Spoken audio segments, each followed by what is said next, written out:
ডাক্তারবাবু, আমার বাচ্চা 6 মাস হলো, এবার বাড়ি খাওয়া শুরু করেছি, ওর একটা দুটো দাঁতও বেরোচ্ছে। তো মুখটা পরিষ্কার রাখবো কী করে, বা দাঁত মাজাবো কি, বা মাজালে কী দিয়ে মাজাবো?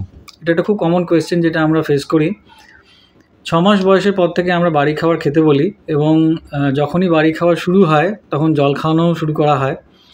এবং বাড়ি খাওয়া শুরু করার সাথে সাথে যখন দাঁত বেরোচ্ছে, একটা ডেন্টাল হাইজিন মেনটেন করতে পারলে ভালো, নাহলে একটা ডেন্টাল কেরিজের চান্স বা দাঁতে পোকা লেগে যাওয়ার চান্স একটা থাকে। তো ইউজুয়ালি যেটা করা যেতে পারে সেটা হচ্ছে প্রত্যেকবার খাওয়ানোর পরে বেশি বেশি বেশি করে জল খাইয়ে দেওয়া, যাতে মুখটা রিন্স হয়ে যদি খাবারের টুকরো কিছু থেকে থাকে সেটা চলে যায়। এবং দাঁত যদি একটা দুটো হয়ে থাকে তাহলে একটা ফিঙ্গার ব্রাশ নিয়ে তার মধ্যে ফ্লোরাইড ফ্রি টুথপেস্টে যেন ফ্লোরাইড না থাকে। ফ্লোরাইড ফ্রি কেন? কারণ পুরো মাজনটাই সে খেয়ে ফেলবে। ফ্লোরাইড ফ্রি টুথপেস্ট হলে ওই মাজন পেটে গেলে কোনো অসুবিধে নেই। ফ্লোরাইড অলা মাজন হলে সেটা পেটে গেলে একটা বোনের অসুবিধে হতে পারে, হাড়ের অসুবিধে হতে পারে। তো সেই জন্য আমরা বলি ফ্লোরাইড ফ্রি টুথপেস্ট। একটা ফিঙ্গার ব্রাশ, তার মধ্যে একটু ফ্লোরাইড ফ্রি টুথপেস্ট নিয়ে দাঁতটা এবং মাড়িটা আপনি একটুখানি ঘষে দিলেন, মাসাজ করে দিলেন। তাতে ওর দাঁত বেরোতেও হেল্প হবে। গামসগুলো মাসাজ করলে একটু দাঁতটা তাড়াতাড়ি বেরোয়, দাঁত বেরোতেও হেল্প হবে, এবং যে দাঁতগুলো রয়েছে সেগুলো ক্লিন থাকবে, কেরিজ হওয়ার চান্সটা কম থাকবে। তো অবশ্যই মুখটা আপনি পরিষ্কার করতে পারেন একটা ফিঙ্গার ব্রাশ দিয়ে, এবং ফ্লোরাইড ফ্রি টুথপেস্ট দিয়ে আপনি করবেন।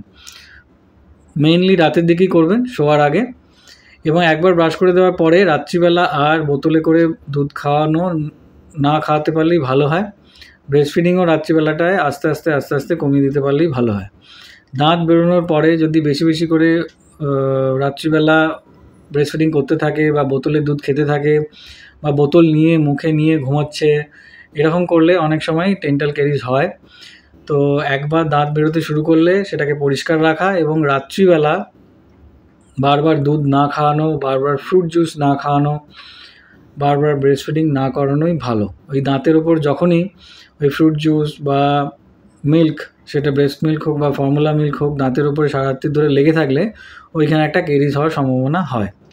তো 6 মাস অবধি আমরা বলি ব্রেস্ট ফিডিং মাস্ট। তো 6 মাসের পর থেকে যখনই বাড়ি খাওয়া শুরু হচ্ছে, আস্তে আস্তে এই ফর্মুলা, এই বোতল, ফিডিং বটলগুলো ছাড়ানোই ভালো। এবং একটা ভালো হেভি ডিনার করালেন, ভাত ডাল মাছ ডিম সবই দিতে পারেন। একটু হেভি করে খাওয়ালে হয়তো রাতে ওঠাটা একটু বন্ধ হবে। রাতে উঠলেও আপনি জল খাওয়ালেন, খুব একটা দুধ বেশি দিলেন না, তাহলেও এই ডেন্টাল ক্যারিজগুলো হবে না। এবং আস্তে আস্তে ও আপনার মতো আপনার লাইফস্টাইলে আসবে, ব্রেকফাস্ট লাঞ্চ ডিনার করবে, সারা রাত্রির ধরে যে উঠে খাওয়ার ব্যাপারটা আস্তে আস্তে চলে যেতে থাকবে। Thank you.